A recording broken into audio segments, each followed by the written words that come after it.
বরগুনার কৃষকদের জন্য সরকারের ৭০% ভর্তুকি দেয়া ৩৩১টি কম্বাইন্ড হারভেস্টারের মধ্যে ২৫০টিরই কোনো হদিস নেই। ধান মাড়াইয়ের জন্য দেয়া ২১৫টি পাওয়ার থ্রেশারের কোনোটির অস্তিত্বই বরগুনায় নেই। যেসব কৃষকের নামে এসব যন্ত্র বরাদ্দ দেওয়া হয়েছে তাদের বেশিরভাগই এ সম্পর্কে কিছুই জানেন না। ৭১-এর অনুসন্ধান বলছে কৃষকরা নন, কারসাজি করে সরকারি ভর্তুকির এইসব যন্ত্র নিয়েছেন দুর্নীতিবাজ কৃষি কর্মকর্তা বা তাদের পরিবারের সদস্যরা, যা তারা অন্য জেলায় বিক্রি করে দিয়েছেন অথবা নিজেরা ব্যবসা করছেন। বরগুনা কৃষি অফিসের দুর্নীতি নিয়ে ইমরান টিটুর অনুসন্ধান। জলবায়ুর বিরূপ প্রভাবে পেশা পাল্টে এখন শহরমুখী উপকূলের অনেক শ্রমিকরা। নানা কারণেই আগের মতো মিলছে না কৃষি শ্রমিক। জমিতে চাষ দেয়া বা ফসল কাটার সময় শ্রমিকের অভাবে বিড়ম্বনায় পড়তে হয় কৃষকদের। তাই বিগত সরকার কৃষি যান্ত্রিকীকরণের জন্য প্রায় ৩৫০০ কোটি টাকার একটি প্রকল্প বাস্তবায়ন করে, যার আওতায় বরগুনায় বরাদ্দ ছিল প্রায় ১০০ কোটি টাকা। কিন্তু এখানকার কৃষকরা চাষাবাদের জন্য গবাদি পশুর কোনো বিকল্প পাননি। যারা নেহাত গরিব তারা নিজেদের শ্রমে ঘামে ফলাচ্ছেন মাঠের ফসল। কিন্তু কেন বরগুনার কৃষকরা কি তবে কোনো যন্ত্র পাননি? কৃষি অফিসের তথ্য বলছে এখানকার ৬টি উপজেলায় গেল ৩টি অর্থ বছরে ৩৩১টি কম্বাইন হারভেস্টার ও ২১৫টি কৃষিযন্ত্র বরাদ্দ দেওয়া হয়েছে। উপকূলীয় জেলা হবার সুবাদে এসব যন্ত্রের ৭০% খরচ দিয়েছে সরকার, আর ৩০% দিয়েছেন বরাদ্দ পাওয়া কৃষকরা। বরগুনার এই যন্ত্রগুলো তবে কোথায় গেল? ২০২০-২১ অর্থ বছরে কম্বাইন হারভেস্টার ২৩টি, ২১-২২ অর্থ বছরে কম্বাইন হারভেস্টার ১৩৫টি, পাওয়ার থ্রেশার ১১৭টি, ২২-২৩ অর্থ বছরে কম্বাইন হারভেস্টার ১৭৩টি, পাওয়ার থ্রেশার ৯৮টি, মোট ৩৩১টি কম্বাইন হারভেস্টার ও ২১৫টি পাওয়ার থ্রেশার। আমার নিজের জমির ধান এবছর পড়িয়ে যায়। উত্তর অঞ্চলে কোনো মিশিং এনে আমরা ধান কাটছি ২০০০ টাকা বিঘে দিয়ে, তাও অনেক সিরিয়াল দিয়ে। কৃষি যন্ত্র কারা পায় আর আপনারা প্রকৃত কৃষক? আসলে আমরা তো প্রকৃত কৃষক। আমার বাবা, আমার দাদা থেকে শুরু করে আমার বাবা এবং আমরা প্রকৃত কৃষক। আমরা যে ৬ ভাই সবাই কৃষক। দেখা যাচ্ছে যে আসলে এই সরকার যত যে প্রকৃত যন্ত্রপাতি যা দেয়, কিন্তু আসলে তো আমরা এই ৬ ভাই এক ভাই এর মধ্যে পাইনি। অর্থাৎ বরগুনায় বরাদ্দ হওয়া ৫৪৬টি কৃষিযন্ত্রের কোনো হদিস মিলছে না।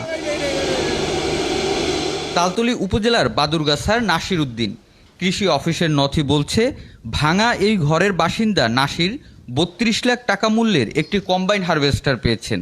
কৃষি কর্মকর্তা তার কাছ থেকে ছবি ও জাতীয় পরিচয়পত্রের কপিও নিয়েছেন, কিন্তু নাসির বলছেন তিনি কোনো যন্ত্র পাননি।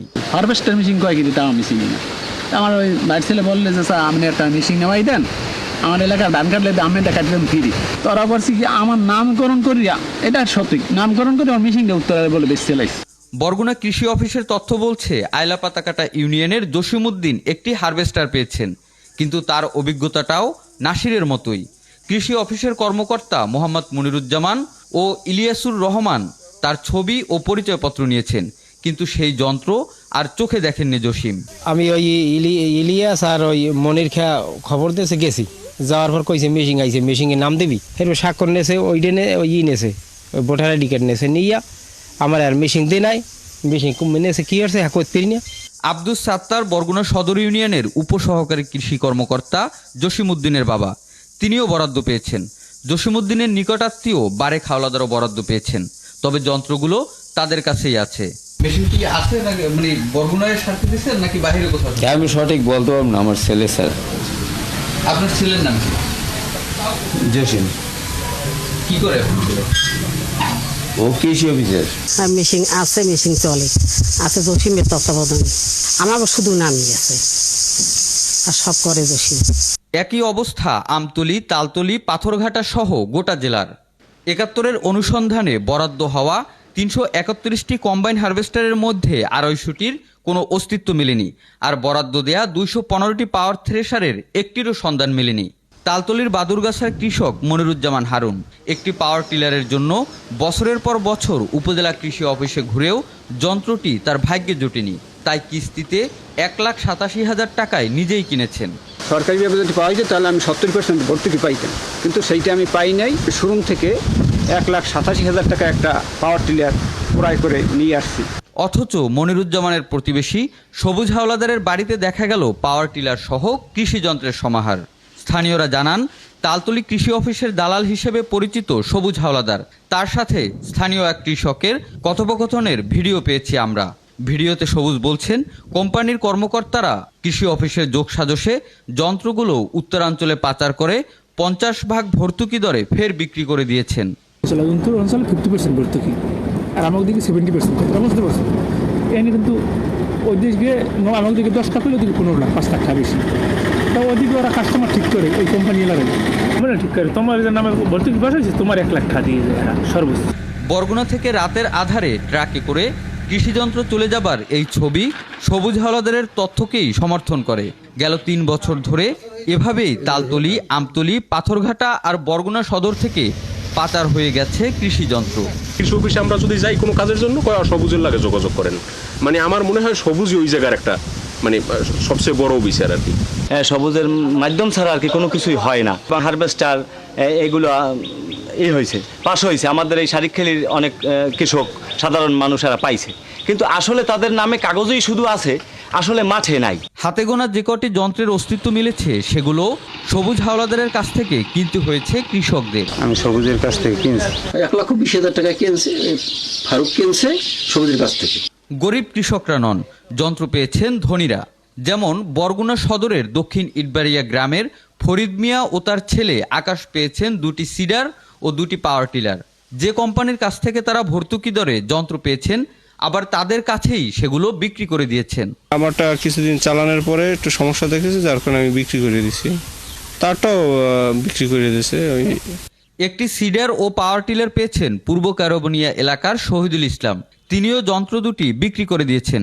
আমি তো চালাইতে জানি না, সেই জন্য বেশি ফেলাইছি। আমতলী ও পাথরঘাটা সহ বরগুনা জেলায় গেল 3 অর্থ বছরে নামে বেনামে মোট 1684টি সিডার ও পাওয়ার টিলার বরাদ্দ হয়েছে, যার বাজার মূল্য প্রায় 31.5 কোটি টাকা। এইসব যন্ত্রই পাচার ও বিক্রি হয়ে গেছে। আমি ওখানে ছিলাম, অফিসিয়ালি দায়িত্ব পালন করছি। আমি এর কি না কি হয়েছে এর বিষয়ে আমি অবগত না। এই ঘটনা কিন্তু ঘটছে, শুধু আমার ইউনিয়ন না, আপনার সারা ইউনিয়নে। আমি যখন মেশিন দিয়ে একটা আমার এখান থেকে নেছে, আমি বলছি ভাই মেশিন তো নেছে, এই ঘটনা। ওরা দেখা গেছে ওই লেবার খরচ 1000 বা আমার 1000 টাকা দিয়ে গেছে। ভাই 1000 টাকা আমি আমার বিক্রি হয়েছে না, ভাই আমার লাগবে না। তারপর দিয়ে খুশি হইতেছে, নাস্তা টাকা হয়েছে। দুর্নীতিতে জড়িত বিভিন্ন ইউনিয়নের কৃষি কর্মকর্তাদের দাবি, তারা প্রকৃত কৃষককেই বরাদ্দ দিয়েছেন। না, যদি কেউ নাম ব্যবহার করে দেখি, সেটা তো খাতায় প্রমাণ আছে, তা সে আসে দেখবে তার দস্তখত আছে কিনা। সে যদি দস্তখত দিয়ে যায় তাহলে তো সেই নেছে। উপজেলা নির্বাহী কর্মকর্তারা দায় চাপাচ্ছেন কৃষক বাছাই কমিটির ওপর। কৃষি অফিসার যদি একটা মতামত দিচ্ছেন, আমি ধরে নিচ্ছি সেই মতামতটাই সঠিক। কারণ আমি যদি আমার চেয়ারম্যান যদি কোনো কিছু বলতেছেন, ধরে নিচ্ছি সেই সঠিক। এখন যদি তাকেও আমি বারবার সারাদিন আমাকে চেক দিতে হয়, তাহলে তো হচ্ছে যে চেক দিবে তাকেও আবার আমাকে চেক দিয়ে রাখতে হবে। গেল 3 অর্থ বছরে বাছাই কমিটির সদস্য সচিব ছিলেন বরগুনা সদরে মোস্তাফিজুর রহমান, পাথরঘাটায় শিশির কুমার বড়াল, তালতলীতে সুমন হাওলাদার ও সিএম রেজাউল করিম, আমতলীতে সিএম রেজাউল করিম। উপজেলার কৃষি কর্মকর্তারা আবার দায় চাপাচ্ছেন মাঠ পর্যায়ে উপসহকারী কৃষি কর্মকর্তা ও কৃষকদের উপরে। এই হলো গেল সরকারের কৃষিতে যান্ত্রিকীকরণ প্রকল্পের কেবল একটি জেলার চিত্র।